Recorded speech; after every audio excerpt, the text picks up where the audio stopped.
So the first thing that I'm going to teach Grecia is what's often called tacting, which basically just means labeling and describing things. So my targets that I'm going to teach Grecia are orange, grape, and pepper, which I happen to have here. So pretend we're somewhere with minimal distractors and not many sets of eyes looking on us, and not many items around. So maybe Grecia and I are working, we're in our teaching session, and I have my items here. And so I'm going to present my item, see if she labels it on her own. What is it?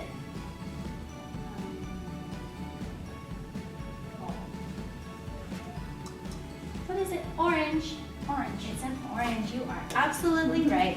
And if Grecia likes social praise, that's going to suffice as a reinforcer for her. If she's receptive to that, she really likes it. She likes when I compliment her. So for the rest of this, I'm just going to provide you lots of compliments. All right. Okay, so you'll notice that I used a least intrusive prompt initially, provided her with an opportunity to label it on her own.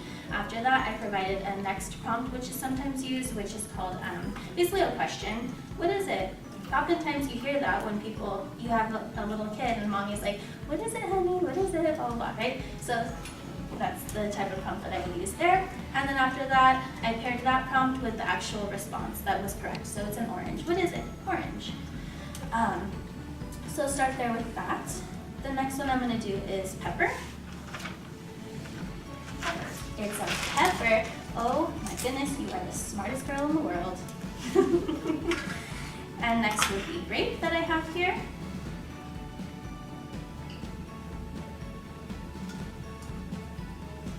What is it? Grapes. They are grapes. You're absolutely right. Fantastic job, Grecia. So you'll notice that for each of those, she required a different level of prompting. So for the first one, orange, she needed the question prompt plus the actual answer. What is it? Orange. The second one, she got that one right off the bat, but it's pepper. She saw it, she labeled it as pepper. And then the last one would have been a grape, which she then responded to with the question. So that's an example of using discrete trials to teach labeling specific items. Alternatively, I could also teach through DTT simple instructions. So I might have my set of items here, and I would say, touch head, touch head. Nice job touching your head. You are so good at touching your head. Okay, so there she required a model prompt. Notice that my prompts vary depending on the type of skill I'm teaching. These are things that you would be provided by your supervisor. If you were to work as an RBT, you'd be given these prompting strategies by your supervisor. They'd also let you know whether or not are you using least to most. Am I starting with the less intrusive prompt and then going up the hierarchy? Or am I starting with the more intrusive prompt and then trying to fade that over time? So today you'll be practicing what it is that the module outlined, which is using the first 3 trials to kind of probe to see where she's at. What does she need for today? And then using those prompts consecutively before you fade out. So my next one would be touch nose. Touch nose. She's close. I'm not going to reinforce close, I'm going to reinforce correct. Touch nose. Touch nose. Nice, very good. So there she required a physical prompt to assist in making that correct response. So that's an example of How would, what is the difference between when it's something like they're touching on their own self, like between full physical and partial physical? So when would you use each one? Yeah, like was that considered full physical right there? Well, typically full physical is when I would do probably something more like hand over hand. So I'm guiding her entire hand all the way up to her nose. Right. I would consider that partial physical actually because I touched here and then brought it here and then let her complete the rest. Okay. Does that make sense? That's a good question. So one is more intrusive than the other. Full physical would be the most intrusive, and then partial physical would be the one that you would try as a less intrusive prompt. Cool. Next would be, you could also teach imitation skills. So So imitation looks different, or it looks very similar to providing simple instructions, but you'll notice that my instruction is different. So rather than it being me stating an instruction, I'm just going to be providing a model. So I'll say something like, do this, do this. Nice, fantastic. You put your arms up. So there, you'll notice that I didn't say arms up, which is what I did on the previous one where I'm providing an instruction. It's a different skill, surprisingly.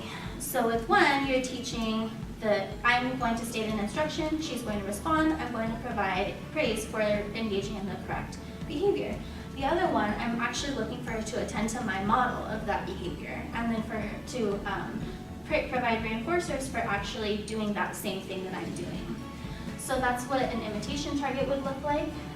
Let's see. So next, you could also teach questions. So for example, I might ask Gracia questions about herself. So my first, that's typically referred to as intraverbal, super technical jargon, but basically it just means I ask you a question, you respond to that question. And I'm gonna be asking her questions about herself. So, my first question, not like an interview. What's your name? Gracia. Your name is Gracia, you're absolutely right. I am Gracia. Yeah. Where do you live? New Zealand. You do live in New Zealand. Nice job. What's your dog's name?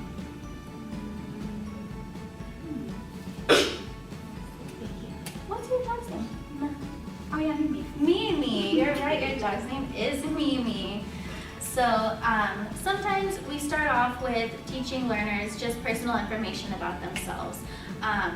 Fun story, and it's a little bit of tooting my own horn, but I'm just going to do it. I had a client that I started working with about a year ago, and when we first started working with him, he was saying a lot of things, but not to anybody. So we had to teach him to attend to what people are saying and then respond to those questions accordingly. So one of the first places that I started was teaching him his name. So I would say, what's your name? He wouldn't respond. I actually used discrimination training, used structured discrete trials to teach him to respond to the question, what's his name? And we got him there. He got to the point where he would respond to that question correctly across different people, which was fantastic. Mom recently told me that they took a trip to India. When they came back from the airport, they went through customs. And they were checking to see, I don't know, whatever they check in customs, but they were checking that. And they asked him, they asked him, what's your name? And he responded with his name, and then they let him through, which is just, like such a fantastic story for me. I was so proud of him, and just in that moment, it made me really happy. My heart helped have that skill moved over to the airport. I guess